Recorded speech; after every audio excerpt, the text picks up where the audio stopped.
And greetings. Happy Tuesday. Welcome to the Steve Deace Show here live and on demand on BlazeTV, radio, and podcast. I am Steve Deace. They are Aaron McIntyre and Todd Erzin. And you are you at 888-900-3393. That's 888-900-3393. Steve at stevedeace.com. That's how you can email the program, DEACE. Like us on Facebook. Follow us on Twitter at Steve Deace Show. Parler at Steve Deace. And then our new YouTube channel, youtube.com/Steve Deace. That's where we post free clips for you to watch every day to sample for yourself. And then hopefully you wouldn't mind sharing those with others. We've got a jam-packed show here on a Tuesday for you. We have a couple of guests actually lined up. See, we have a short week this week, because apparently our producer, Aaron McIntyre, has decided to get married. So we are taking a few days off. It's true. It is true. Yes.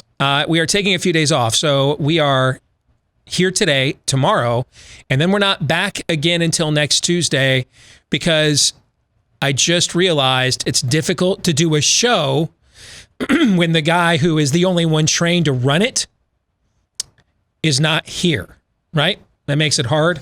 You're being magnanimous, but I'll go with it for now. I could sit here and come in, Todd and I could sit here and talk for a couple of hours. Just there wouldn't be anybody watching or listening because we have no idea how to make this thing run, right? So, oh yeah, you know that well. Yeah. So if Aaron's gone, then we be gone. So we've got a lot to cram in here over the next couple of days. Coming up at the bottom of the hour, if indeed you're caught up in the next wave of peaceful protests, right? This time we want to be prepared.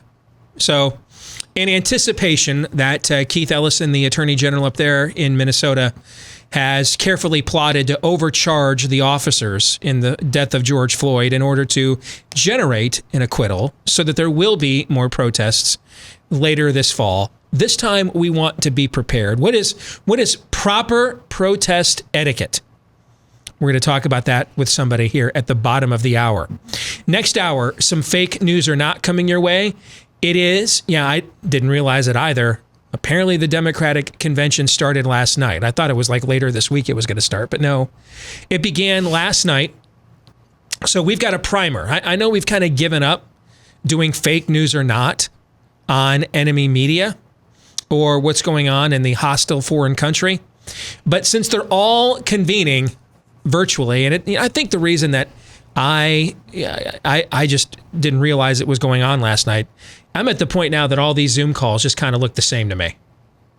So I had no idea this was going on, but apparently it was.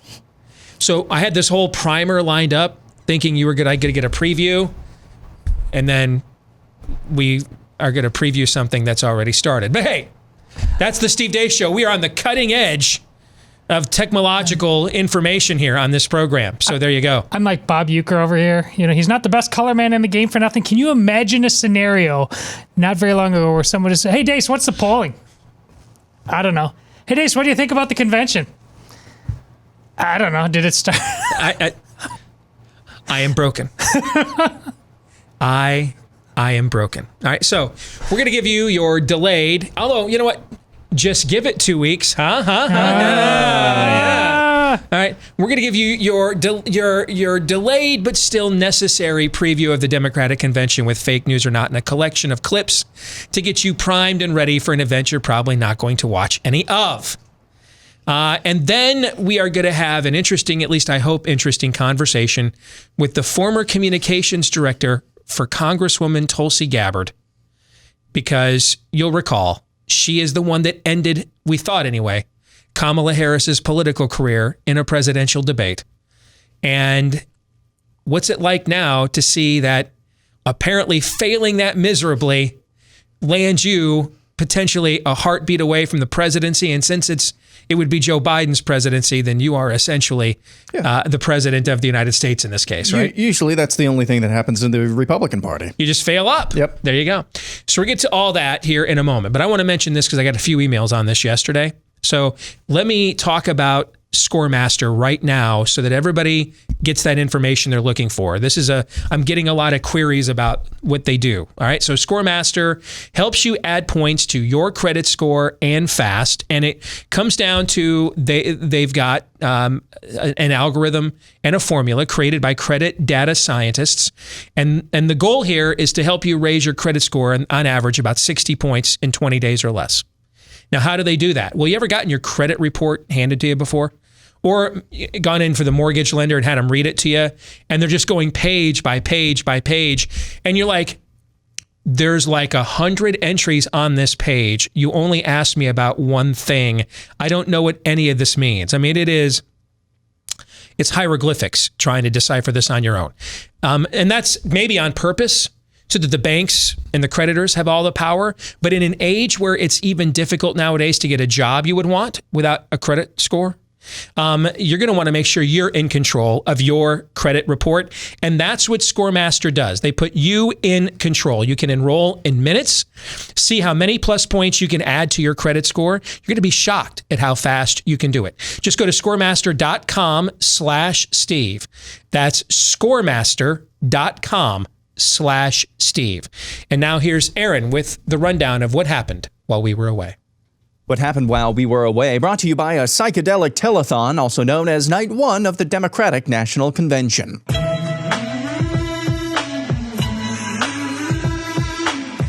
There's something happening here. Yeah, whatever that is, aired right after Michelle Obama's keynote speech, where she said this. Going high is the only thing that works.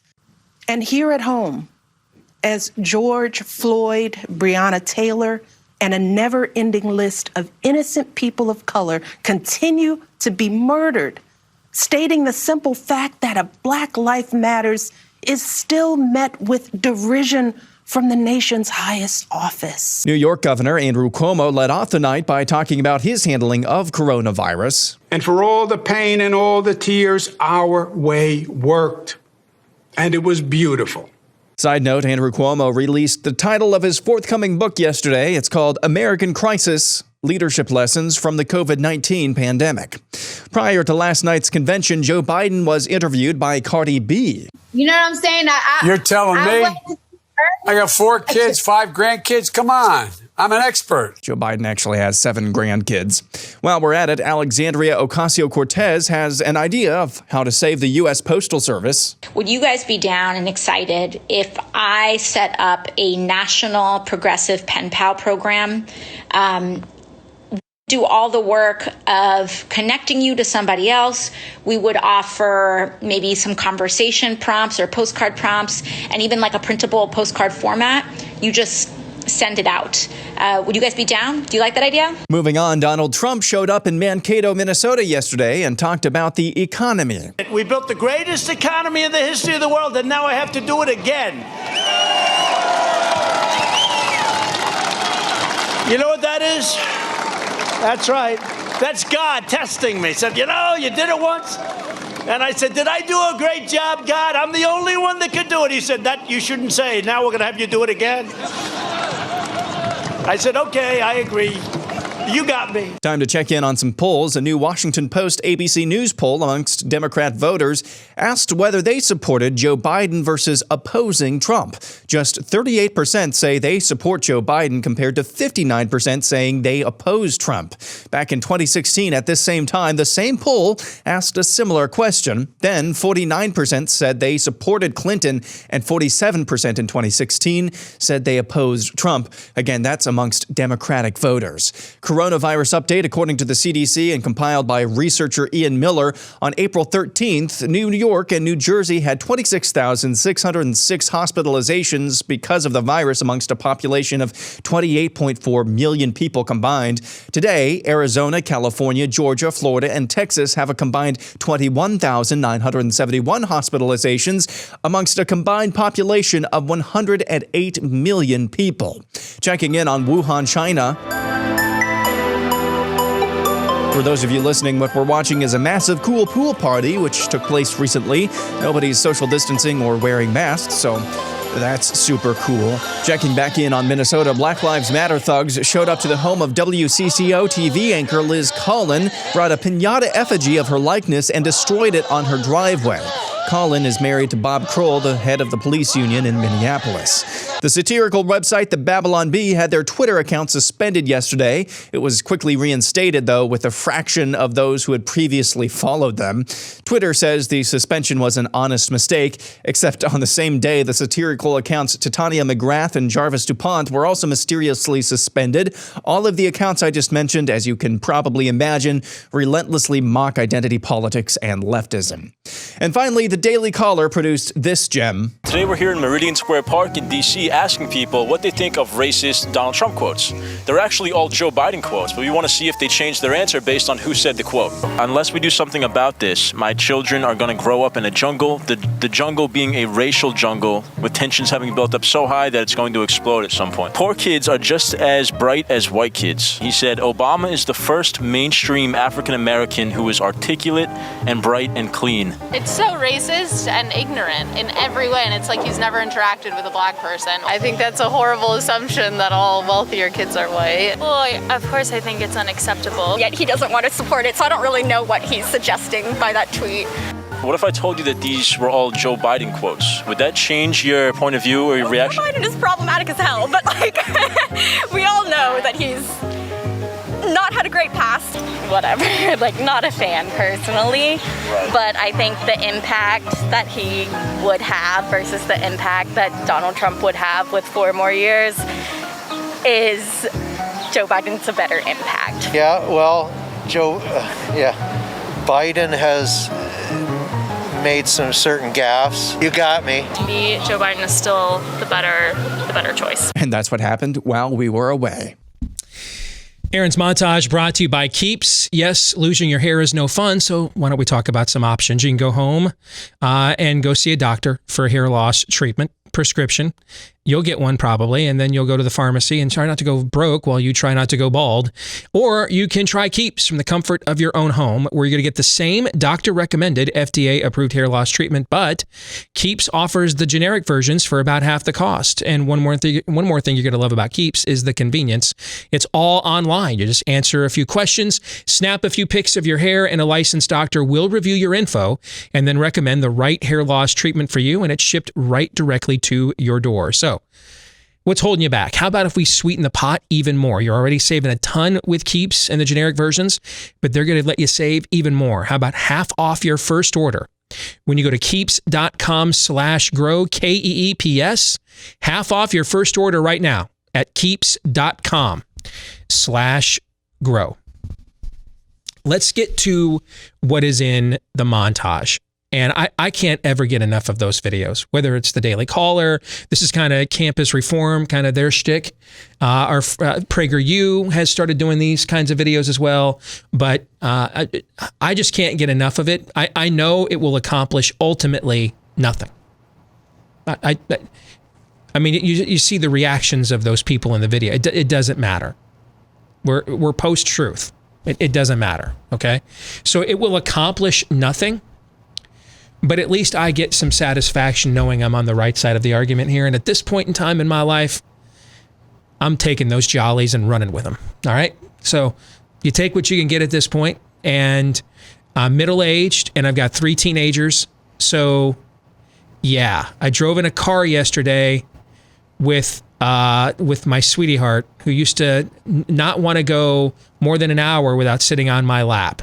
So, yeah, I know it's not changing anybody's minds. I know. I'm just going to take this. At this point, I'm just taking the satisfaction. You know what I'm talking about. I do. At this age, you just take the satisfaction where you can get it, right? I understand. And that's why I can't get enough of those videos. I know in the end, it is sound and fury signifying nothing. But by golly, could you all, if it's just for an audience of one, me, by golly, could you all just keep cranking those out? Because they just... It's grist for the mill, man. It's chicken soup for this soul. It's just confirmation I'm on the right side of the argument. And I know I'm going to lose the argument anyway. I know. You couldn't see Steve, but he had his Bic lighter out, yes. And he was just back and forth. I know there's a generational apocalypse coming. I know. But I will go to my cell comforted by the knowledge, y'all so dumb for real. And there wasn't something I didn't know. There wasn't something I hadn't thought of, right? At that point, I will gladly, I'll take my whooping. I'll take it, knowing that I know that you know, and you know that I know that I was right. Like Leonidas at the end of 300, just the arrows coming. Yep. Here I am. Bring it on. As long as I get that, I'll go down swinging. I'm okay with it. So I would like to spend the balance of our time doing something in a presidential election year we would have normally done 7,000 times by now, and you all might have been sick of, but we have not done yet, really, at least not since probably coronavirus or Super Tuesday. I want to break down a poll.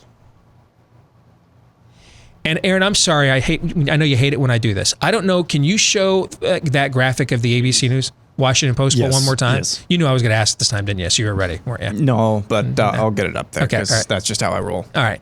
I will promise you, I don't even have to call anybody I know. I don't have to do any research. I've worked enough in this industry and done enough research to know there's never, ever been a number like that. There's never, ever this late in the process now. Labor Day is upon thee. What are we, 77 days, 75 days or something like that till the election? There has never, ever been a poll that has shown what the ABC News Washington Post poll has out yesterday. And when you contrast it with 2016, I remember when people saw these numbers, and when we saw these numbers in 2016, those of us in the data community, nerds, those of us in the data community were blown away to see that it was 50-50 basically between Hillary Clinton's support this late in the process 4 years ago, between those simply just driven by an anger against who the Republican nominee is, who had yet to hold any office, had yet to do anything, really. And before running was frankly a much beloved celebrity in America. We forget that. I mean, Donald Trump was as popular of a celebrity in America as we had. He was transcendent. He was apolitical, right? Mm-hmm. I mean, a lot of the pop culture stars, the rap stars that you see call him racist and trash him now, couldn't get enough of him, okay? I mean, so to see a guy who, prior to probably June of 2015, was as popular of a celebrity and a celebrity-obsessed culture as we have, without holding office, making one decision, really, that impacts you and I's lives, strictly off of how he had communicated himself, but also presented and packaged by the media. And those two things often worked together for the worst, right? Mm-hmm. In the span of 14 months, from June of 2015 to August of 2016, he had gone from one of the most beloved celebrities in the country, somebody who was one of the most beloved reality TV stars in the country, to a guy that somebody with as defined a political brand and presence as Hillary Clinton, half of her support was galvanized against him. And 4 years ago, we were like, we'd never seen anything like this, ever. 4 years later, look at these numbers now. We have somebody that has an even more defined political brand than Joe Biden, may not quite be as well known because his last name isn't Clinton, but this guy was the sitting vice president for, whether we like it or not, a popular president for 8 years. He got elected twice, right? And Barack Obama. And now look at these numbers. It's even more stark. You're almost looking at 2-1. That essentially anger and rage is driving Joe Biden's candidacy. Now, I will tell you, historically, that can't win. It cannot.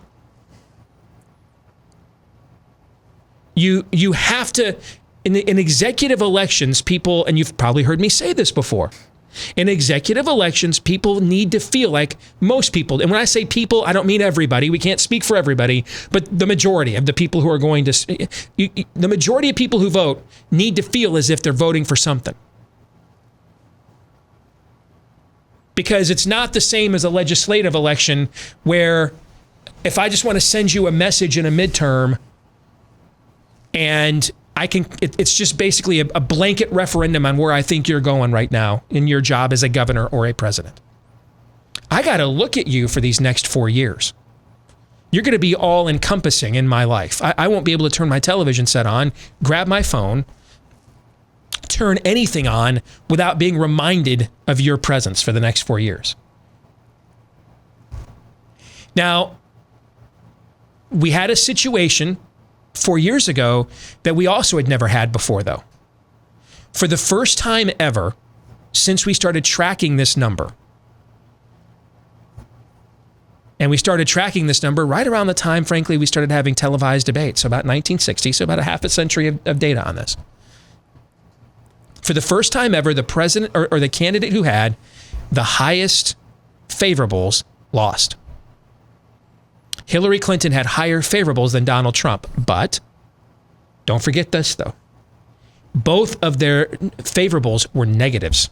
I mean, way negative. Not like -1, like -20 and -40. I mean, they were like, everyone was like, we hate these people. We hate them. We hate them.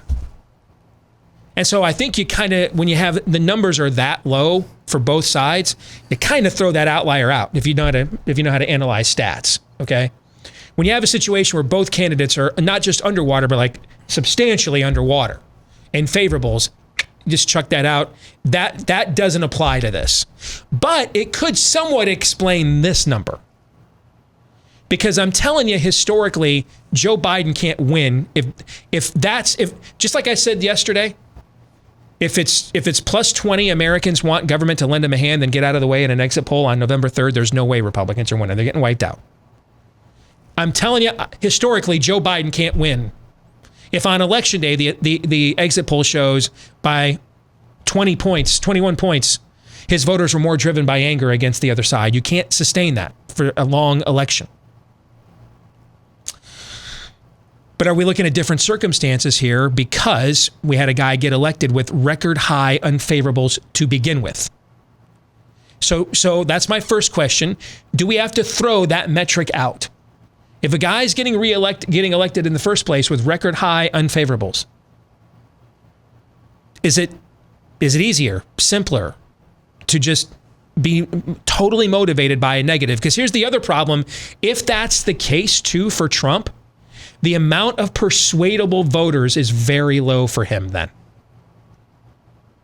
Meaning the amount of people who are not yet supporting him, but are willing to give it a shot, is not a large amount of numbers. Because that's the trade-off here. If we're going to say historic, this is a different, first of all, we're in historic circumstances as a country right now, number one. But then number two, we had a guy get elected with record low favorables, record high unfavorables, depending on how you want to look at it.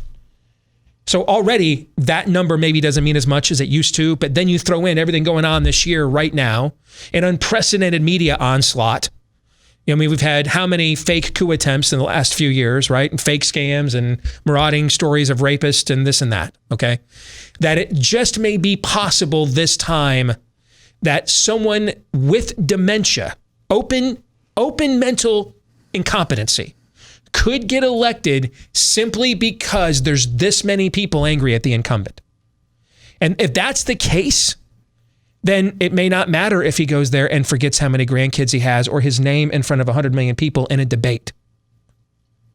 Because if we're going to say here that he could get elected by just the negativity, then you're also, in my view, the trade-off on the other side of that equation is you are greatly reducing, therefore, the amount of people who could be persuaded, the amount of voters who may be like, I don't really like the way he tweets. I don't really care for him personally half the time.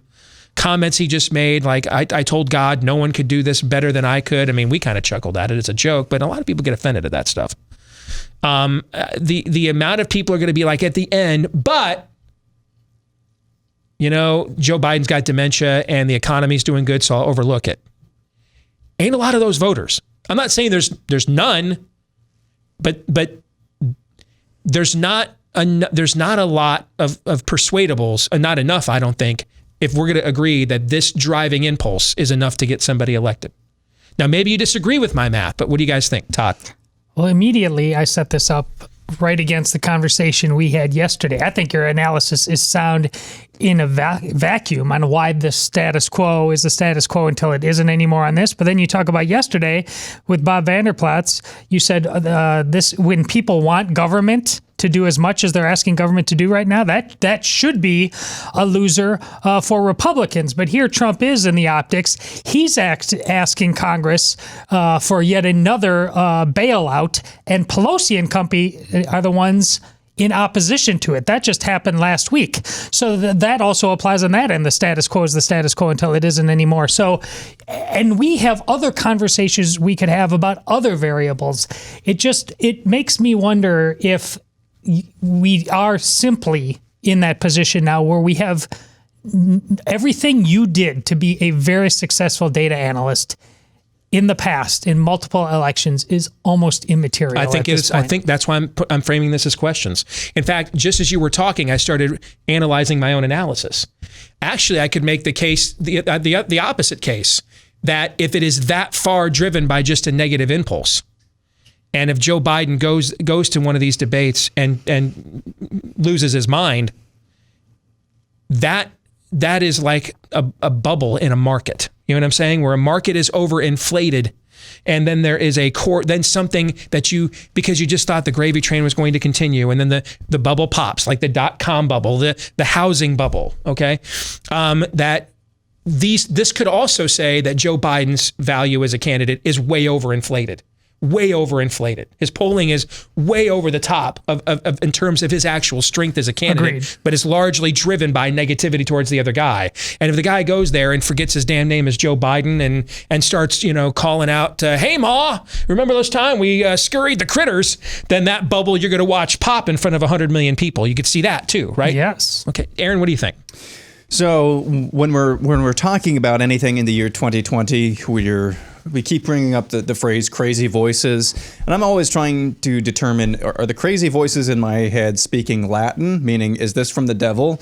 Are they speaking scarecrow, meaning is this just the ramblings of a crazy person? And when I listen to the crazy voices in my head regarding this data, because I agree, this is absolutely nutso, all I hear is just maniacal laughing, like it could mean with the shoulder shrug. Yeah, it could mean it's a Rorschach. It can mean anything you want it to mean. It could mean anything you want it to mean. And my inclination, but here's my gut instinct, and this is coming from maybe a less crazy time or less crazy voices time.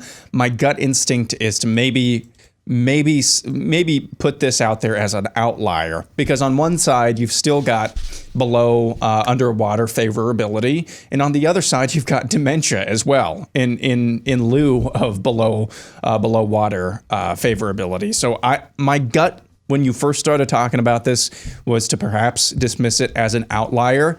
However, I can also apply Todd's phrase, status quo is the status quo until it's not anymore. The status quo about elections is what you said earlier. You can't sustain a long election on emotion, negative emotion at all, negative emotion being the primary force of that. You have to provide people a reason to vote for you at the end of the day. And this thing about the post office, it's like I said the other day, maybe they have some data over there that energy for Joe Biden really isn't that high. So it's going to contrive a different controversy, scandal, crisis, constantly to keep priming that negativity bump. Exactly. Well, look how we started with Michelle Obama. She did the "We Go High" again. It's clear they don't. They're driven by hate. Didn't she get fact-checked by the AP of all people? Really? Yeah, I think I saw that this morning. That's funny. You know, it's bad if AP has got to feels like obligated to fact-check Michelle Obama. All right, more in a moment.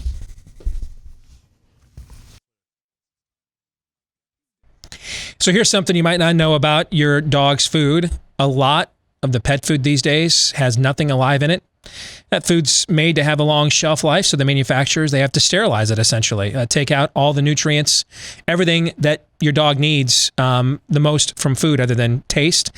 Same thing happens to the people food we eat. That's why we're taking so many supplements these days. That's where Rough Greens comes in. It is not a dog food. It's a powder that you sprinkle on the food your dog already loves to make it better, healthier. Rough Greens contains massive amounts of vitamins, minerals, digestive enzymes, probiotics, even omega oils and antioxidants, the kinds of stuff that supports healthy skin and coat and improves digestion, maybe even improve mobility and your pet's overall health. Best of all, if my dog Cap is any indication, your dog's going to love the taste of this stuff. All right. So right now, you can take the Rough Greens 14-day Jumpstart Challenge today for your pet for just $14.95 and see if you see a difference in your dog in 2 weeks or less. If you want to see that difference, go to roughgreens.com/blaze. That's Rough Greens. They spell it RUFF for roughgreens.com/blaze. Again, that's roughgreens.com/blaze. Well, it wasn't too long ago that a lot of us saw things in America we never really thought we were going to see. And there were plenty of peaceful protests in the aftermath of what happened to George Floyd, but there were plenty, unfortunately, that were not. We saw people dragged from their cars. We saw checkpoints like this is Iraq or some third world country with a banana republic. We just saw things we never thought we'd ever see in America. And since they know that it worked once, count on them to try it again. In a couple of months is the trial of the police officers involved, or at least at the scene of the death of George Floyd. And I believe either the Attorney General of Minnesota, pardon me, is either incompetent, that's always possible, or he purposefully overcharged these officers, especially when you look at the body cam footage, to reach a threshold that the evidence would not get a conviction for. You have to believe that Keith Ellison saw the body cam footage before all of us did a week and a half ago, right? So I think he purposefully overcharged them. I mean, he's Antifa himself, in the hopes that they would get acquitted rather than convicted of maybe what they should have been charged with instead, in the hopes that they would be acquitted and then therefore right before the election touch off another wave of these violent protests in order to help America come apart at the seams and impact the outcome of the election. I absolutely believe that's possible. What happens if I'm right and we see a second wave of these violent protests in the fall? Let's be prepared this time. Rick Green is here with us. He's putting together something called the Citizens Defense Course, and he joins us today on Blaze TV, radio, and podcast. Rick, good to have you on the show. How are you? Hey, Steve. Glad to be with you, man. And thanks for being my voice of sanity throughout the COVID crackdowns. Every time I thought I was nuts for being the only one to think the way I was thinking, I would watch you and go, oh, thank God there's somebody else that sees through this. Oh, well, thank you, man. Anyway. I appreciate it. I understand we have a mutual friend in Brad Stein. So tell Brad I said hello. Okay. I'll do it. God's comic. He's been through this defense training with us. Has he? Okay. Yes. So let's start with my setup first of all. Do you think what I just described to my audience is really all that far-fetched of what could be heading our way sometime around mid to late October? No, 100%. In fact, I was thinking as you were saying that back to when the Minneapolis mayor let that precinct burn. At that moment, it sent that signal to the whole country. Lawlessness. You can get away with this, and certainly in the blue cities, we're going to stand down, and it's demoralized our police, not only defunded them, but demoralized the ones we didn't defund. And so not only the scenario you're talking about, but right now, I mean, every night we see more stories of people beaten in the streets, kids being shot. I mean, it's unbelievable. And not that we didn't have crime before, 1.2 million violent crimes in America a year before this.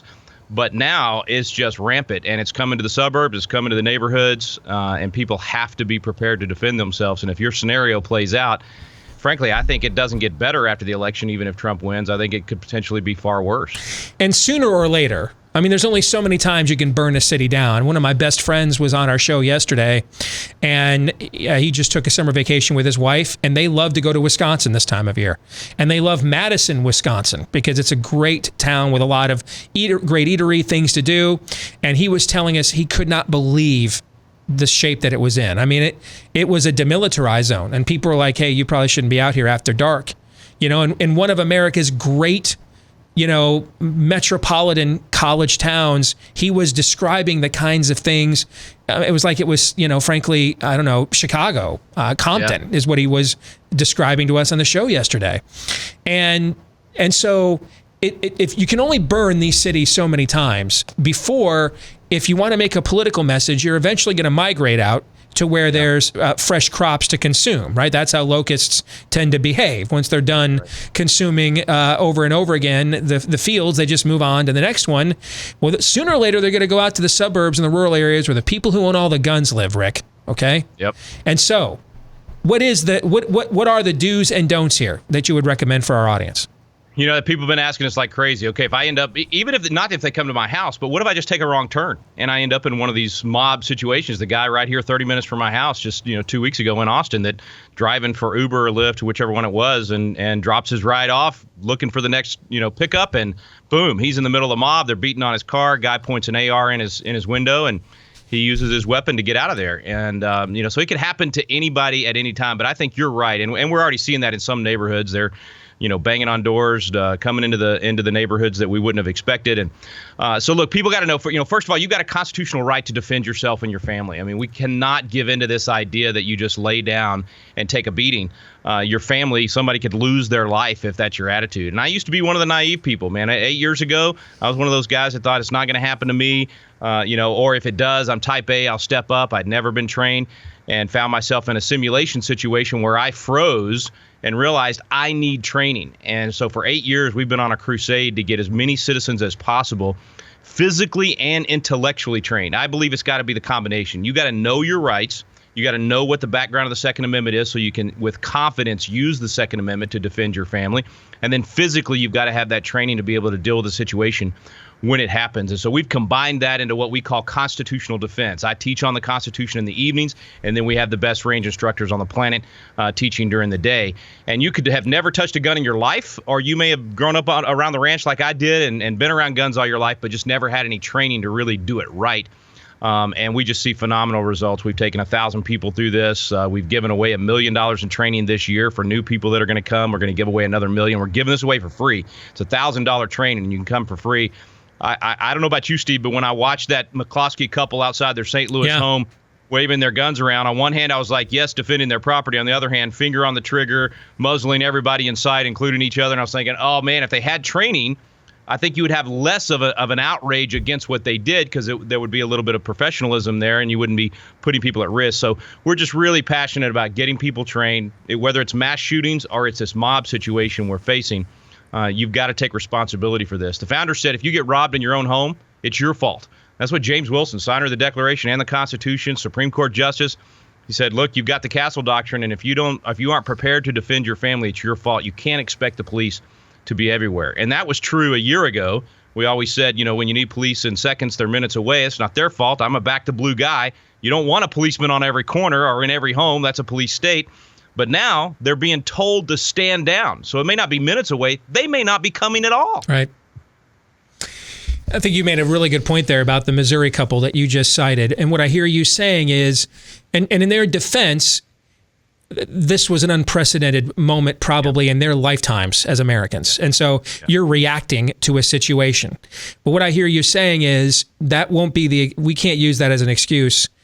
We know that now the precedent has been set, that at least in some major urban areas and enclaves in America, they can convince local government to essentially defund or arrest the police. So, lock them down so that they don't defend us. This time around now, we have to be better prepared, is what I hear you saying.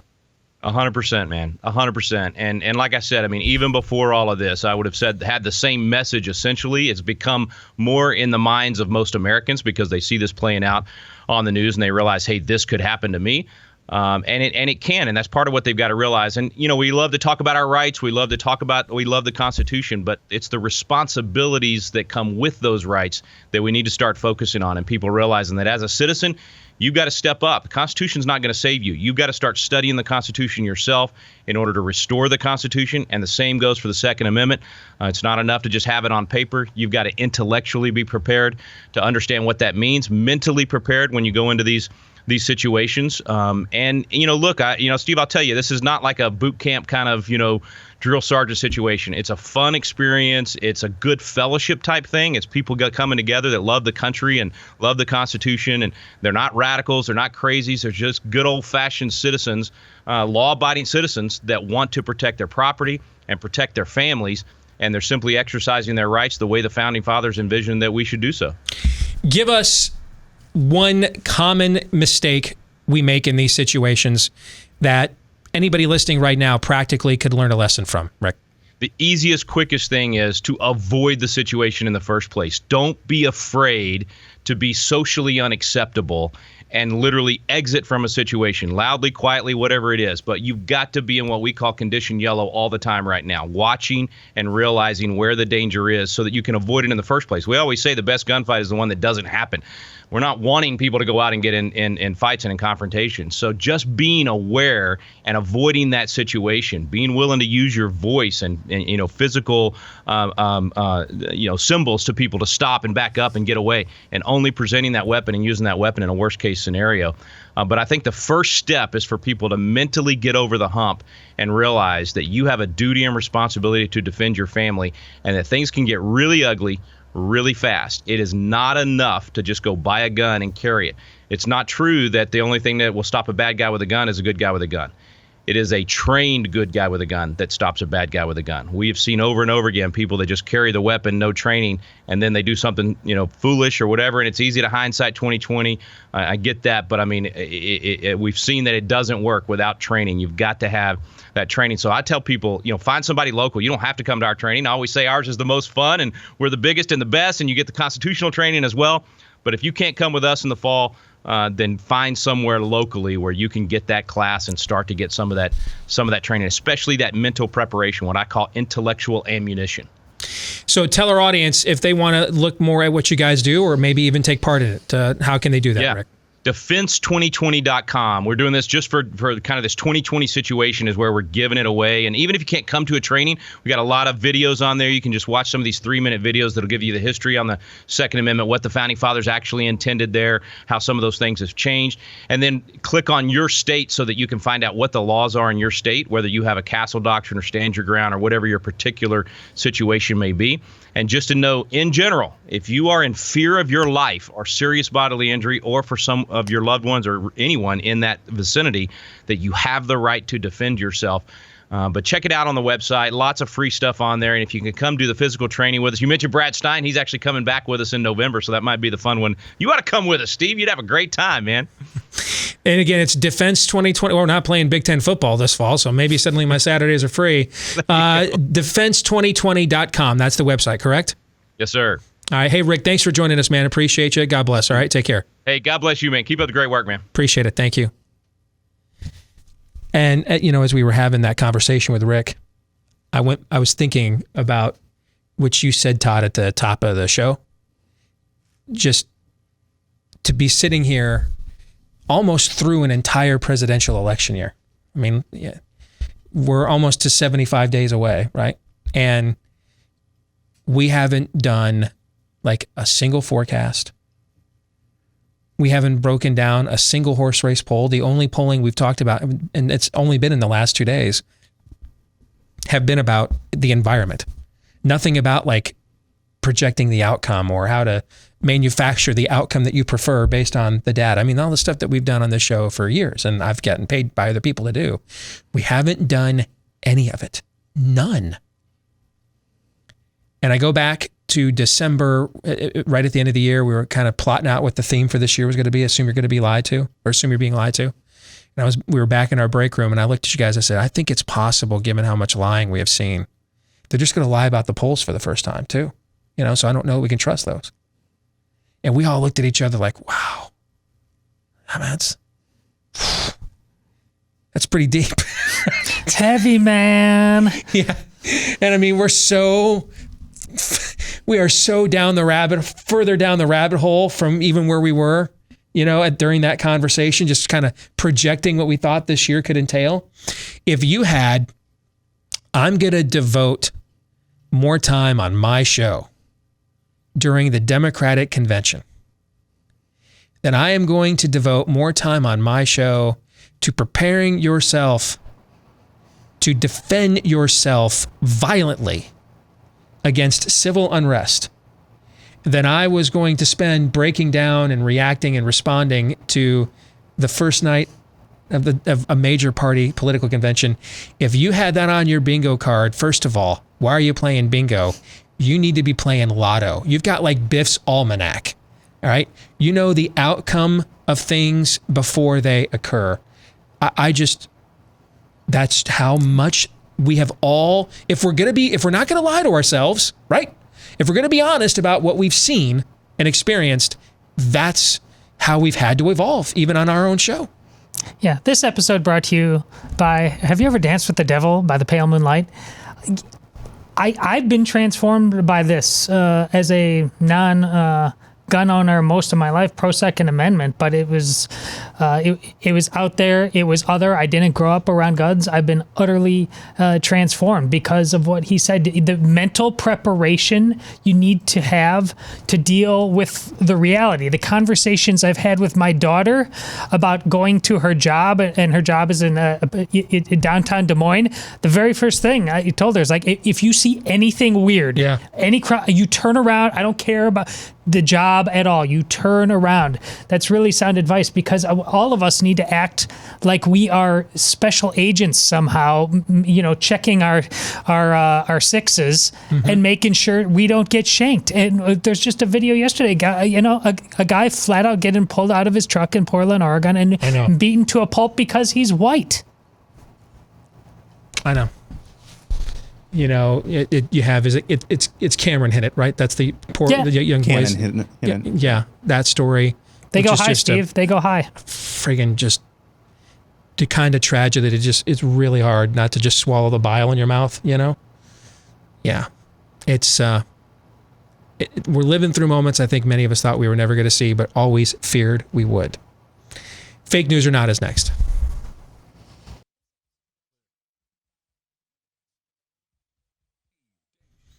Back at it with Hour 2, live and on demand on Blaze TV, radio, podcast. Steve Deace here with Todd Erzin and Aaron McIntyre. Let us know what you think about what we think via the SteveDeace.com inbox. Steve@SteveDeace.com is how you can email the program. That's DEACE. Like us on Facebook. Follow us on Twitter at Steve Deace Show. Parler at Steve Deace. YouTube.com/Steve Deace is where you can go and get free samples of this show that you can then hopefully, if you like or if you really hate, that helps too. Share those with other. We'll take the hate views, right? Those count just the same, don't they, Aaron? Whether you love us or hate us. Yes. The algorithms just count it as a view. So whether it's a love view or a hate view, we'll just take all the views at youtube.com/Steve Deace. If you're a podcast listener, we appreciate you too. Please don't feel left out. But you could help us. Let us know that you're there with a 5-star review and clicking that subscribe button. Plus, those are things that help the algorithms help us to grow the show. Plus, they please the mucky mucks here at the Blaze. Thank you to the thousands upon thousands of you that have done those two things for us already. Let's get to it. Some fake news or not brought to you by Freedom Financial. The anxiety and stress caused by debt is overwhelming. It makes you feel alone, like there's no way out, especially given what's going on in the country right now. I remember feeling that way coming out of college, where they gave you a credit card application almost every day on campus, and then you learn the hard way that wasn't free money. But there is a way out, and you don't have to go through it alone.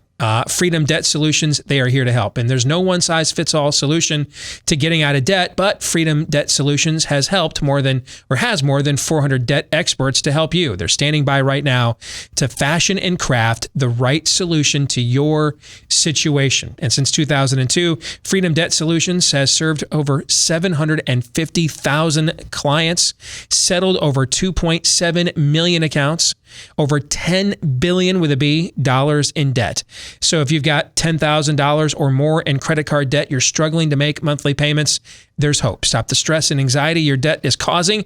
Find out now how you can find a solution with a Freedom Debt Solution expert and get your free personalized debt consultation today. Just go to freedomdebtsolutions.com/Steve for that free consultation today at freedomdebtsolutions.com/Steve.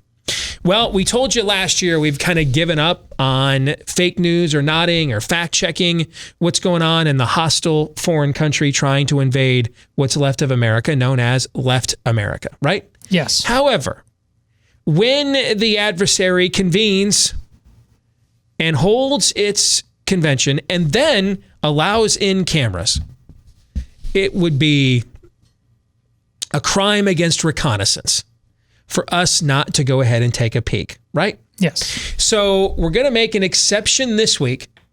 This is your Democrat Convention 2020 Fake News or Not edition primer for a convention that I guess I didn't realize when I put this together has already begun and is 1/3 of the way over. Nevertheless, you can't say, you got to get it pretty early, all right? Slip one past the goalie here on the Steve Deace Show, all right? Nevertheless, we're going to make sure you are ready to go for an event you are very unlikely to ever consume. And let's begin with this very first clip, and it's some pandering to the Bernie bros from the head of the DNC. We've already approved the platform. The platform is a bold document. It's both inspirational and aspirational. The input from Senator Sanders and others was invaluable to putting that together. The Vice President and Senator Sanders convened a series of policy groups on critical issues. So that's Tom Perez saying, hey, Bernie, this is the platform Bernie Sanders could love. Fake news or not, Todd? Not. That is probably the truest news we've ever had on the show. Again, this is like when Steve and I talk about Catholic versus Protestant theology and at least having enough respect to view things from what they believe about themselves. It doesn't inspire us. It's not aspirational to us, but to them it is. And if Sanders is involved, and again, remember, the people who... No, it's perspirational to us. There's a lot of things it is. Yeah. But the people that supported Sanders the most are the ones who are keeping their promises about violence in the streets in multiple American cities. You need to start, as your average American, you need to start taking things like this from guys like Tom Perez with a smile on my face and, go America. It's within the boundaries of this place called America. But they don't want to have anything to do with the America of the founding. It is, and they know that they are right here at the 11th hour. It's almost here. Either you take that to the bank or you don't have a place within these boundaries anymore. Aaron, what do you think? I just had a little bit of a brainwave here. You remember 4 years ago during the Democratic National Convention, you remember Hillary Clinton's acceptance speech? It was all Americana. Yeah. It was all Constitution. Founding documents. Waving constitutions in the stands, in the attendance arena there. Yeah. You know, I remember because you weren't here, Aaron, and I had to run the radio board, and Steve walked out of the studio and left me there alone. I was in Oshkosh, Wisconsin, and in a camper, listening to you freak out on the phone as I was trying to walk you. I remember that too. Steve's gone. He left. Yeah. But anyway, so it was all Constitution, all founding documents. Remember 4 years ago at the Republican National Convention, the most conservative party platform of all time. But during the actual convention, we heard a speech from somebody, I can't remember who. I'm really proud of you Republicans that you're not homophobic anymore. Trump said that. Oh, did Trump acceptance speech. Trump said that? Yeah, when he talked about gay rights, there was applause in the arena. He goes, I'm really proud of you guys for applauding that. Yeah. Yeah, it was Trump that said that. Yesterday, we opened up with the Pledge of Allegiance. We had a prayer at the Democrat National Convention. Meanwhile, their platform is chock full of socialist dreams. What I'm getting at here is that the Republican and Democratic conventions and the things surrounding them, like the party platforms, are the inverse of one another. You see that? It's just the inverse of one another. So to echo Todd, this is not fake news. All right. Clip number 2. What happens, what zany hijinks ensue when a pastor is permitted to speak at the Democratic convention? Watch. I was a stranger, and you had the nerve to build a wall, while at the same time you have in the harbor there in New York a Statue of Liberty saying, give me your tired, your huddled masses yearning to breathe free. Jesus will say, America, if you don't get your act together, you may well go to hell. Why? Because inasmuch as you do it to the least of these, my sisters and brothers, you are also doing it unto me. We need to unmute the mic. So hell is for people who believe in borders, according to this pastor. Now, let me say this. I want to make sure there was a lot of outrage about this in conservative media because we're desperately looking for something from this lame event to clickbait to counter from, okay? But the pickings are slim, guys. The clickbait pickings are slim. All right, so we went to this guy, okay? I think we, though, buried the lead here. Folks, we just had, and you witnessed it, a pastor at the Democrat convention confirm that hell exists. I'm taking my W and I'm going home. I'm taking the win. I'm taking the W. Hell confirmed at the Democratic convention. That notwithstanding, Aaron, your turn to go first.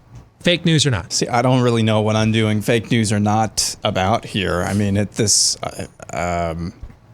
I'm gonna say fake news because I don't really think that's a proper exegetical hermeneutical. I don't think that's conclusion.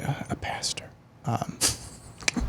So I think the whole thing is fake. And I mean, there was a lot of yelling and a lot of loud noises there. But I don't think that's.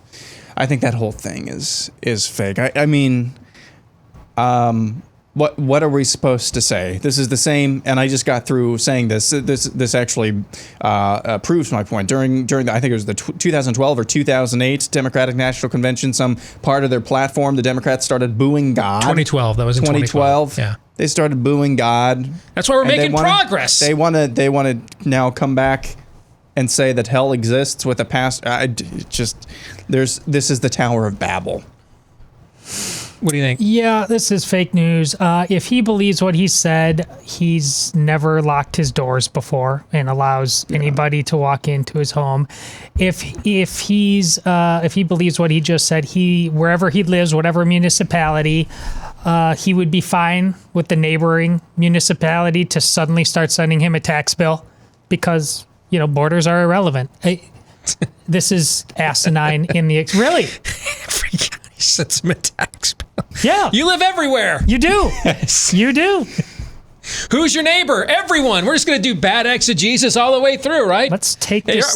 So you're my neighbor. I'm giving you a lien. I'm giving you a tax lien, and you get a tax lien, and you get neighbor. one. Exactly. Yeah, I love it. That's funny. Again, we know it won't make any difference. Like I said last hour, we're just going to enjoy the satisfaction. We're amusing ourselves at this point. Yes. We're like the two guys in the balcony in the Muppets. Yes. Okay, but we're like presiding over the Visigoths coming over the wall. And we're just sitting now cracking jokes. Watching our countrymen get slain, our women raped, and our crops completely consumed and lit on fire, knowing that it's over. All right? But we're just going to get a couple last trolls and sardonic blasts in on the way out the door. Eric, right? Start the clock on how quickly the memes are up on Twitter with Statler and Waldorf. And our faces are on it. Yes, yeah. The Visigoths are over the wall. We know it's over. We know it is over. We're just get a couple last blasts in. That's all we're going to do at this point. That's all we have left. And you're going to clutch those from our cold, dead fingers. It ain't over till the dude in the skirt sings, Waldorf. Oh. Well, that's in about 4 clips. Spoiler alert.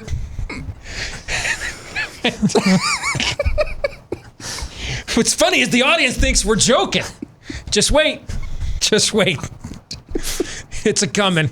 All right, next clip. Kneel for the anthem. Many of the videos and pictures you're about to see were recorded before COVID, which is why the kids are not social distancing. However, the audio was recorded over the past month. You may rise or kneel if you are able, per your preference. So that's like official DNC procedural video that includes kneeling for the anthem. Although, again, guys, we're making progress. So y'all thought that they were going to like make everybody kneel, right? You get the option. You can stand for the anthem if you want. You can stand for the anthem in your home while you watch virtually. One of the most pathetic things I've seen this year. And that is saying something. So, did you see the videos of NHL hockey fans when the NHL came back last month, the first night, and they didn't have, and everybody stood for the anthem?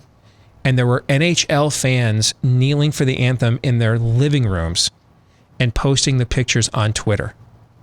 I'm just going to say right now, every one of you that did that, you were not beat up enough in school. Now, I was the kind of kid that defended kids against bullies because I was raised by one. If they came at you, I'd kind of be like, I don't say anything.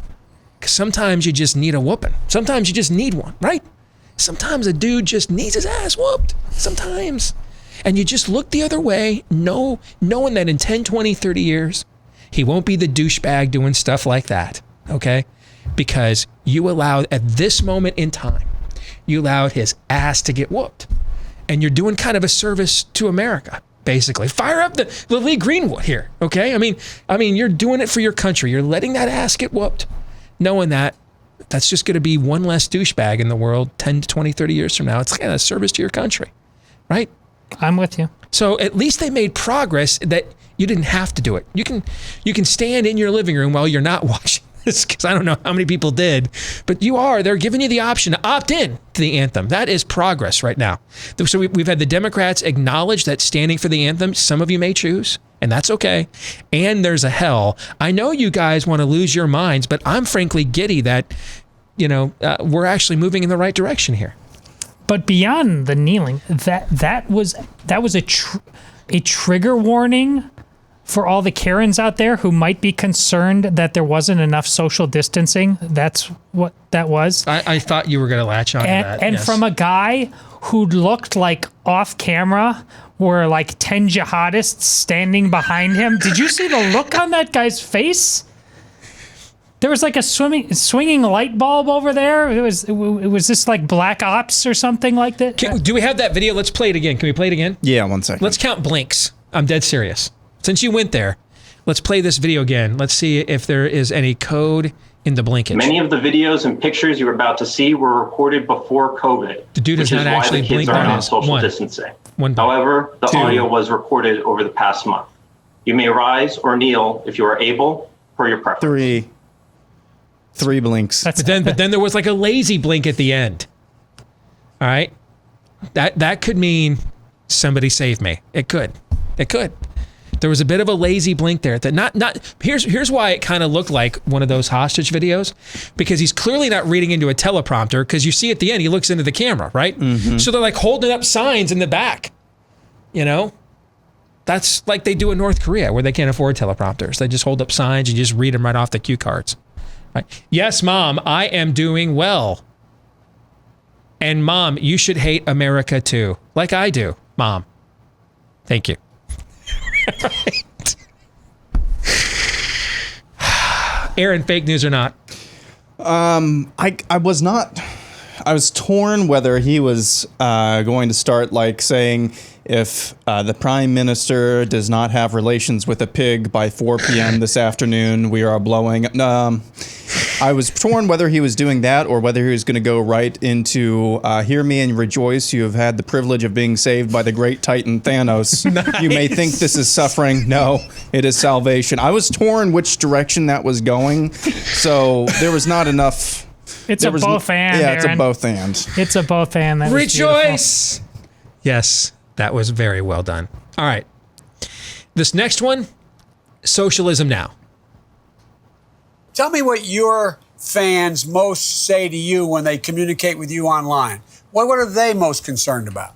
Obviously, free college education, free Medicare. And that's why this whole thing about government's bad has been such a a downer for the things that really matter to you and me. We're going to have, if I get elected president, free college education for 4 years of college, flat out.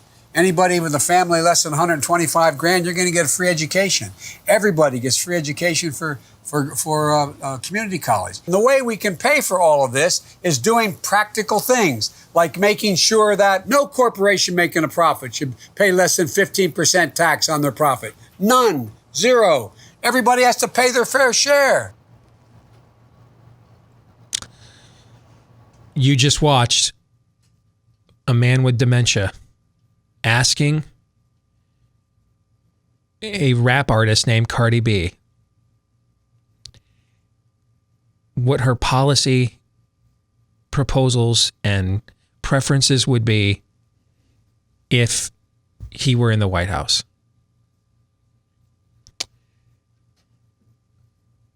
Todd, your thoughts? Well, first of all, I did look up in between segments there.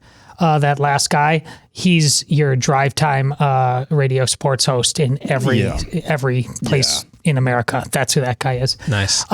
This is fake news because that split screen did not allow for us to see Biden sniffing her hair. Do you remember when Bill Clinton played the sax in Arsenio Hall? Yes. And even if you didn't agree with him politically, you just knew, dude, this is different. Mm-hmm. This, like things are changing, right? Okay. Isn't she the one who just came out with the video where she's like half naked? Is that narrow it down? Isn't that all of them? Isn't that all the videos? This is a recent thing I've seen on Twitter. Who was the rap star last year going off about their taxes and how come that was her? And so a year later, she's now demanding socialism. She's also the one who admitted before her career in music started that she was a call girl and she drugged her wealthy clients and then stole from them while they were drugged. This was well. I mean, you know what? I maybe I mean, first of all, Bill Clinton is speaking at Mr. Epstein Island. Is speaking at the Democratic convention here this week. And so if you're going to have somebody who is at the very least in the proximity to that sort of behavior done to women, I guess it's only fair for the Democrats to go ahead and have somebody who's done something similar to the men. I actually see that as gender equity.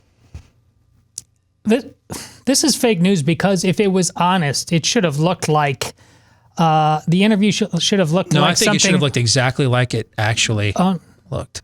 No. If that video I'm thinking of is accurate, Hugh Hefner's brothel would be a church, would be high mass compared to what that should really look like. Aaron, was that fake news or not? I don't know what it was. I'm not sure if that's Cardi B that I look at or Freddy Krueger, based on what she's got on her fingernails there. Because Freddy Krueger is the one with the scary cutters. 1, 2, Freddy's coming for you. 3, 4, better lock your doors. 5, 6, get your crucifix. 7, 8, gonna stay up late. 9, 10, never sleep again. Wow. I still remember that. Yeah, from our childhood. Do you remember who starred in the very first Nightmare on Elm Street film? No. You won't know. Do you remember? It was way before you were born. Do you remember who was in it? You mean other than the guy who played him? Yes, other than Robert Englund. Yeah, I do not. Johnny Depp. No, really? Kidding. Johnny Depp. Do you remember who starred in the very first Friday the 13th movie? Jamie Lee Curtis. No, right? That's Halloween. That's Halloween, sorry. Kevin Bacon. Did he really? Yeah. That's Halloween, you're correct. This is all fake news. That entire clip is fake news. In a different part of the clip, they talk about how important free childcare is. And Cardi B actually remarks, because she just had a kid not too long ago, she actually remarks, well, I'm fortunate. I thought she was going to say because I can afford daycare. No, I'm fortunate because my mom actually takes care of my kid for me. So that's cool. So that entire thing is just fake. The candidate is fake. He's an empty husk for all of the crazy, deranged ideas. The person interviewing him is fake because just last year she was talking about railing upon all the taxes that are taken out of her out of her paychecks and royalties. So, yeah, the whole thing's fake. All right. Next clip. Let's go to Uncle Joe once more. You know what I'm saying? You're telling me? I got 4 kids, 5 grandkids. Come on. I'm an expert. That's actually fake news because Joe Biden has 7 grandkids. But let he who has not misplaced a grandkid or 2 cast the first stone. I'll wait. Can I go home now? Todd, fake news or not?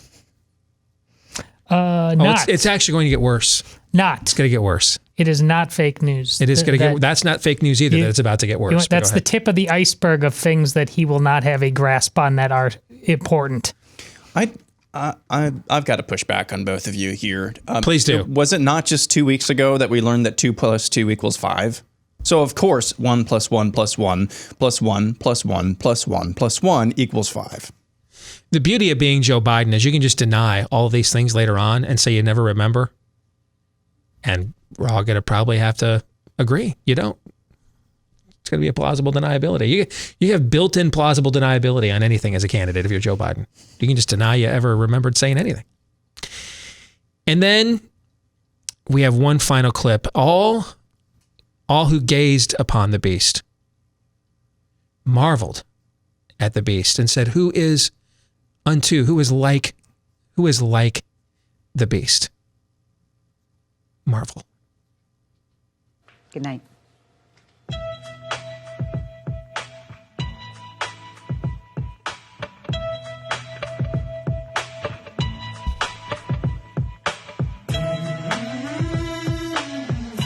I love the part when Max Headroom comes out. There's something happening here, but it ain't exactly. I agree. It ain't exactly clear what's happening here. This is real. Yeah. This is faux shizzle. I thought when I saw this was like the first thing that I saw this morning. I thought, oh, somebody's just having fun, making fun of it. Nope, this is real. But this was full screen, this puppy, all the way through. I want everybody to see this. They concluded last night's festivities with this. Do we know who these people are? I don't know who any of these people are. There's battle lines being drawn. Nobody's right if everybody's wrong. Young people speaking. Is that like the original guitars for? Because this is like Buffalo Springfield or something from the '60s, right? Is that like the original guitarist? Do we know? I don't know. Like, so who's the old dude just randomly playing guitar? Who's that? Just some burnout from the '60s, still playing the hits like it's Kent State '71. That would have gotten 4 buzzers on America's Got Talent. Yeah. It wouldn't have made it. I'm not so sure about that. As somebody who's from a family that watches every episode, I'm not so sure about that. I want you to be right, but I'm not entirely sure about that. That show can get pretty wokey. Where people, if they have no talent, it's visible that they cannot do this. They just cannot. But they have some politically correct bio or they belong to some politically correct demographic group, automatically get selected and approved. I'm saying that's not fake news because the paradoxical harmony that exists in this universe, that I can feel the hand of God, that is on television as part of an effort to get a person elected president of the United States on the same day that the Babylon Bee and Titania McGrath have to exit stage left from Twitter because they're the farce. I mean, what you're dealing with God's here, in control, man. What you're dealing with here, we've never, the 60s have never left. We just keep re-racking it. It just gets refitted, renovated, updated All right, so we take a protest song from that era, we throw a bass line into it with a black guy and make it all hip-hoppy and sound like it's new. That song is older than almost everybody that's going to vote for Joe Biden in November. It just never ends. It just gets, it's all the same arguments. It's like there's never any progress. It's like we never gain any ground on any of these societal issues, because in the end, it's not actually about achieving the goals. It's about having the outrage, the perceived injustice. That is where I get my validation from. I don't want to win. It's the same thing you're going up against now with the virus. Don't show me that 98.2% of ER visits in America right now are for anything other than COVID. How dare you take my outrage away? How dare you take my fear away? My identity is wrapped into this. And that's the same thing with this. Let's just go right back and do all the same things this generation has done for freaking decades. All the same complaints, nothing changes. And just to complete our self-parody, here's our nominee, friend of segregationists, who not even 8 years ago affably eulogized the former Grand Cyclops of the West Virginia KKK, while we call all you racists. I'm done. But in the soundtrack of a movie is the thing that helps elevate the emotional heft. In the 60s, we had Hendrix and Janis Joplin. Now we get that? That's the soundtrack? They went on the show and said, do we need to bring in the heady hitters? I mean, even, Bruce Springsteen, he's a little long in the tooth, but no, that guy'll do. They're that far gone. That's probably some major star, and we just don't even know. I'll bet you that's like some major star. Is that some major star, Aaron? And I would just say, Michelle Obama said, take the high road. I think they misunderstood that, and they're actually getting high with that performance. I think that's probably a major star, and we don't even know. That's a major award. Nice play. All right, we'll come back and relive one of the infamous moments of the primary campaign next. All right, back here on the Steve Deace Show, Deborah learned the hard way about what the FBI has been warning about for the last couple of years, called home title fraud. And here's how she found out. She went to the mailbox one day to get the mail, and in it was an eviction notice with her name on it.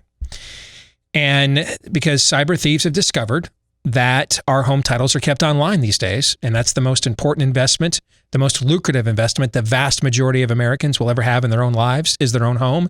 So they go online, they forge your name onto your deed stating you sold your home to them, and then they refile as the new owner. And sometimes you don't find out until it's too late. That's what happened to Deborah. Homeowners insurance doesn't protect you from this. Deborah learned that the hard way too, but for pennies a day, Home Title Lock will. They'll put a virtual barrier around your home's title so that the instant they detect any tampering whatsoever, they will mobilize to shut it down. And first things first, though, you want to go to HometitleLock.com right now. Make sure you're not another Deborah. Make sure that your home's title has not already been tampered with, already been targeted, that you're not already a victim at HometitleLock.com. And then while you're there, you can use the promo code Steve for 30 free days of protection for your home. 30 free days of protection with the promo code Steve at HometitleLock.com. And again, that's HometitleLock.com. Take a look back at one of the more memorable moments of the 2020 primary, which of course a lot of people have thought about again, because the person who's about to get chalk-lined here is now one heartbeat away, or could be one heartbeat away from the presidency. And in Joe Biden's case, that's one synapse misfire away from the presidency. This is Tulsi Gabbard doing her rendition of Snoop Dogg's Murder was the case that they gave me. Senator Harris says she's proud of her record as a prosecutor and that she'll be a prosecutor president, but I'm deeply concerned about this record. There are too many examples to cite, but she put over 1,500 people in jail for marijuana violations and then laughed about it when she was asked if she ever smoked marijuana. She blocked evidence.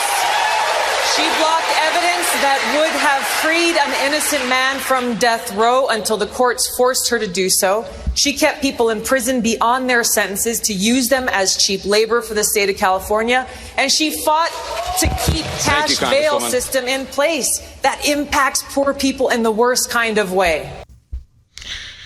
Oh, do you remember those days? I do, but it does feel like a lifetime ago. I got to admit, when I got an email about doing this segment, my memories were like, Tulsi Gabbard. Because we were like obsessed with her for like weeks, right? Yeah. But it seems like this all has transpired in a simpler time, right? All right, so Paul Alexander is here with us now. He was the media strategist for Congresswoman Tulsi Gabbard's campaign.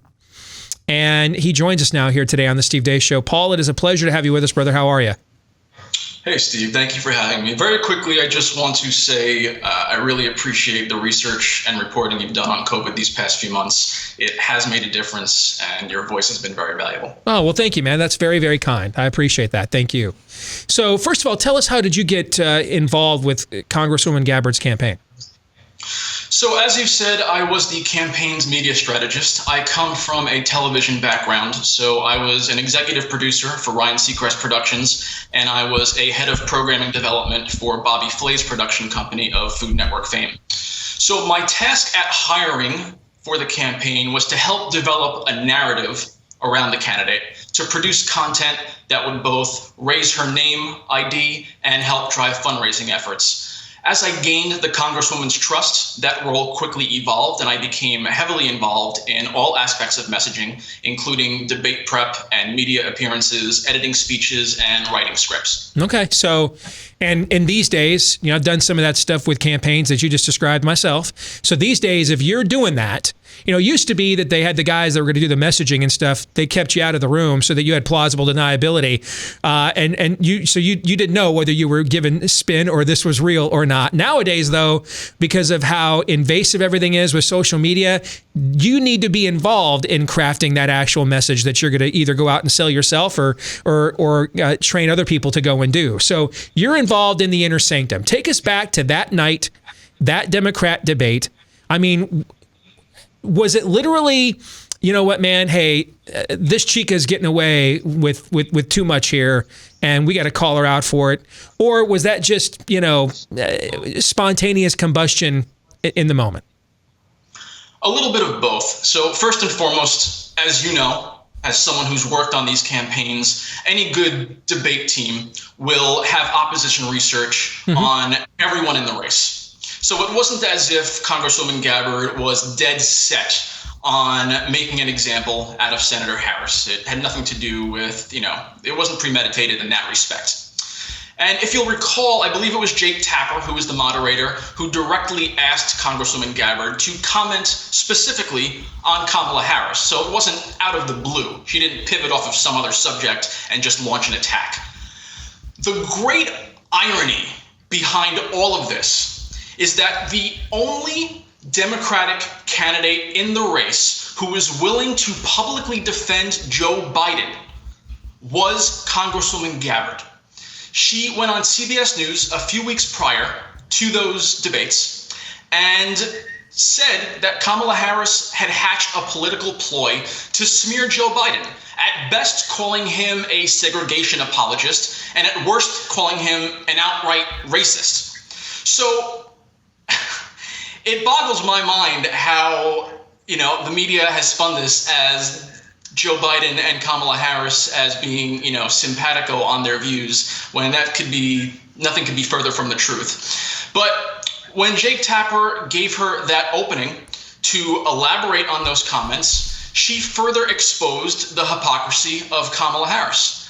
And going into that debate, I believe Senator Harris had peaked in the national polling at around 17%. And in just a few weeks following that exchange with Congresswoman Gabbard, her numbers had sunk to about 5%, and they never recovered. So you draw your own conclusions. So you let me know in an email. You guys are aware of what shows like this are saying about your candidates and things of that nature. That's part of your job too, to get an idea of what is being fed into the zeitgeist that you're out there trying to message at the exact same time. And so the only thing on our show that we have memory hold is for about 48 hours, I actually believed Kamala Harris, after what I saw her do to Joe Biden, might be the best candidate the Democrats had, meaning that there was such a breathtaking level of shamelessness there that I thought she could actually go toe-to-toe with Donald Trump on that level, because you have to get shameless if you're going to go toe-to-toe with Donald Trump. We learned this on the Cruz campaign, and our candidate did not like going shameless, which is why we couldn't do it. He wasn't cut out for that. Okay, and so the Democrat nominee is going to have to do some form of shamelessness to do combat with him one-on-one. And so I thought you saw a little bit of that killer instinct in her. And then you saw that when the stage was given to her now, where she had to now be the standard bearer, she could not form a credible campaign. She could not form a cohesive message. She was essentially laughed out of the primary 2 full months before a single vote in Iowa was cast. A lot of people still believe that moment with your candidate, Tulsi Gabbard, was kind of the knife moment there, where that kind of essentially mortally wounded her and she never recovered. When you found out that a woman whose only claim to fame in a presidential election was calling the guy she's about to work for essentially a racist sympathizer, was going to be the VP, your initial reaction to that? So I have a lot to say about this, so bear with me. I'll try to keep it brief. Normally, a VP nomination is fairly inconsequential in terms of forecasting the policy an administration will take once they're elected into office. With Joe Biden at the top of the ticket, he will be the oldest president ever sworn into the office if he is elected. He will be 78 in January, which coincidentally is the average life expectancy in America. Rasmussen, which admittedly skews to the right by about 5 to 7 points on average, just released a poll this week, I believe, that said 59% of all Americans, not just Republicans, 59% of all Americans do not believe Joe Biden would finish out his first term in the office. So at the bare minimum, we need to take seriously the possibility that the election of Joe Biden could result in the election of Kamala Harris. So what does that mean? My greatest concerns with Kamala Harris are actually not policy-centric. It's much more fundamental than that. The same authoritarian instincts that the national media so frequently assign to President Trump, Kamala Harris not only has those, but she actually knows how Washington works. So not only does she know how Washington works, but she will have an extremely complicit national media who will shy away from scrutinizing her and thus allow all of her overreach to mostly fly under the radar. But I'll get a little more specific for you. With both Brett Kavanaugh and Jussie Smollett, Kamala Harris showed zero regard for due process. And the same can be said for Joe Biden and his accusers on sexual assault. Mm-hmm. Let's remember, she did not say that the accusers deserve to be heard or that the accusers deserved an investigation. She said, I believe them. So this is a person who will allow her political and personal biases to convict someone before any evidence is made available. So that's one.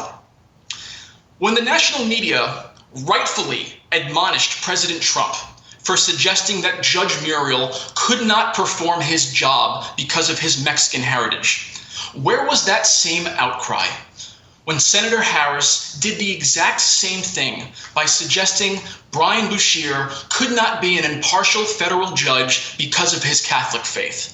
Discrimination is discrimination, Steve. We're either opposed to it or we're not. We don't get to cherry pick when we have those ethics.